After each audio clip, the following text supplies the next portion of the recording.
What's going on, everybody? Steven from Clutch Pythons. Today I've got my Russo Pied boy with me, and I wanted to talk a little bit about the business perspective of breeding ball pythons, the realistic goals that I am looking at hitting, and some of my thoughts on it. So let's go ahead and get into this. All right, so this is something that I want to do kind of like part-time, just to kind of supplement my income, because I do enjoy raising these guys and breeding them. I think it's fun and exciting, and it kind of gets me up in the morning. And so I wanted to touch on a couple of things. Mostly just the business aspect of it. I'm not going to talk about like pairings or anything like that, but just my approach, what I've kind of heard from people, big breeders, small breeders, what my capacity is. So this year I'm looking to breed around like 13 females, which is double of what I actually got 7 clutches this last season. I don't think I'll get 14 clutches. I'd be happy with anywhere from 7 and up. I mean, I'll be happy with anything, really. But there's a couple of people that I've been listening to. Oh, no, you can't. No, you getting stuck. Don't get stuck. There we go. Anyways, so Reach Out Reptiles, he did a video about the price range that you want to hit. One of the price ranges, that's kind of weird, he kind of opened his mouth a little bit. I think he's okay. So the major price point that he talked about was the $300 price range. And I think the reason why he talked about that is because you can produce a $1,000 animal or a $5,000 animal. The only people that are looking to buy those kinds of animals are other breeders. And I think that's great. There's always room for more breeders, and I think there's always going to be a place for breeders to exchange animals between each other and buy into projects, that kind of thing. But when you're getting into the pet market, which is kind of where it all ends, right? Like, the pet market is actually the market that is the fuel to the industry, because not everybody can be breeders. But if you're looking to purchase an animal as a pet, then $300 seems to be about the maximum that someone would want to pay for an animal. Now, this doesn't mean that there aren't people that won't be willing to spend more than that, because there are, and I've experienced it myself. But on average, $300 seems to be about that point. Now, for me, I produced about 50-ish babies, and I think for me, in my second year of breeding, 50 babies was a good number. You can see I have 8 holdbacks, 7 or 8 holdbacks, plus I have about 12 more babies that I can still sell. Now, I haven't been pushing my sales really hard. Maybe those would all be gone if I had done several shows. I only did 1 show, and I've been selling some online, etc., etc. But for me, for my second year, 50 babies seems to be about perfect. Now, long term, for what I can handle, I'm thinking long term about 100 babies is about all that I'll want to be able to handle at a single time. So that means, maybe if things change and I network and I just have a whole lot of demand for it, maybe I would push it up to 150, possibly 200. But that is going to depend on the market. That's not going to depend on me being able to supply that many, because anybody can produce that many babies, but you've got to feed that many babies. You've got to have the commitment that if they don't sell, that you've got to be able to provide for them their whole lives, which is a big commitment, right? Anyways, so for me, about 100 babies, averaging 300. Obviously, there are going to be some that are as low as 50, maybe some that'll go as much as 1,000. I don't know. But this is just my approach. So 100 babies at $300, that comes out to $30,000 a year. Now, I think about 10,000 of that will go into my rat expenses because I breed my own rats, and expenses of, buying 1 or 2 new animals here or there. And I'm talking about net. Maybe I'll sell some breeder males and exchange them for others. Who knows? But I'm considering about $10,000 a year in new animals plus the costs of my rodents. So that leaves me with about $20,000 that I can give to my family and say, here you go, pay some bills, buy some Christmas presents, do whatever you want with it. And that's from the ball python market.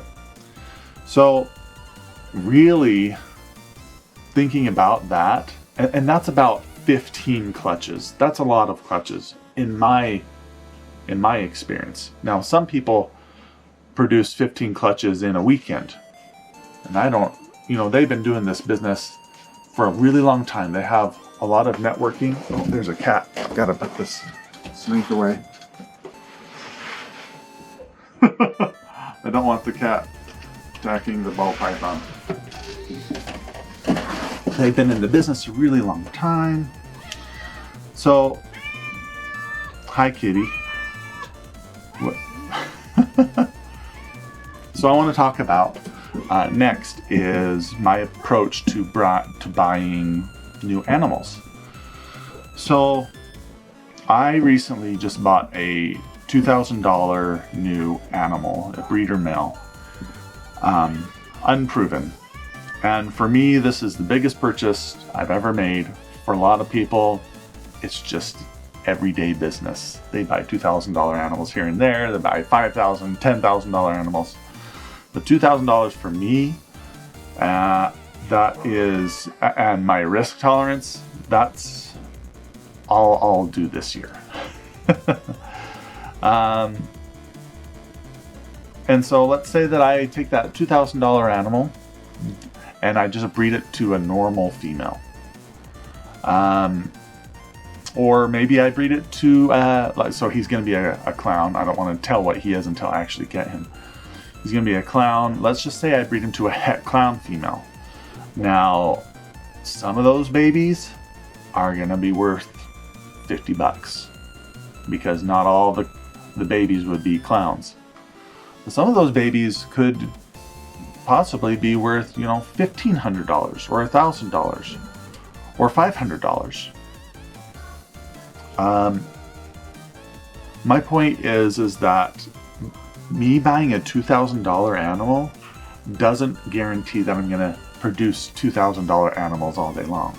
It just means that that's the possibility, and if that's the possibility, then everything else is below that.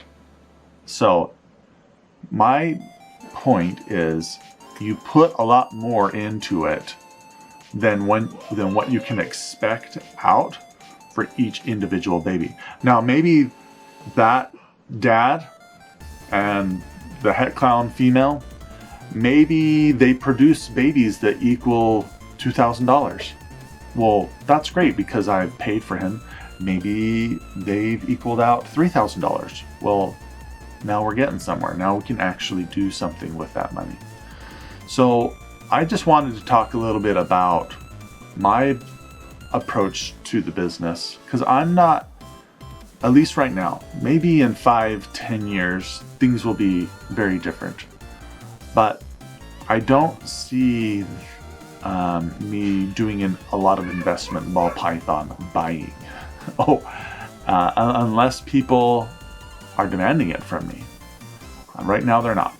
So, but I do see the potential to earn some good side money for my family some money to be able to expand and do other projects.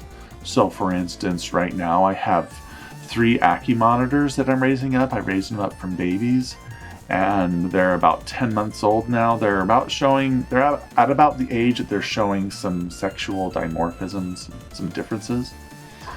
And my hope is that I'll be able to get some Ackies, because Ackies are incredibly intelligent. They're a lot of fun.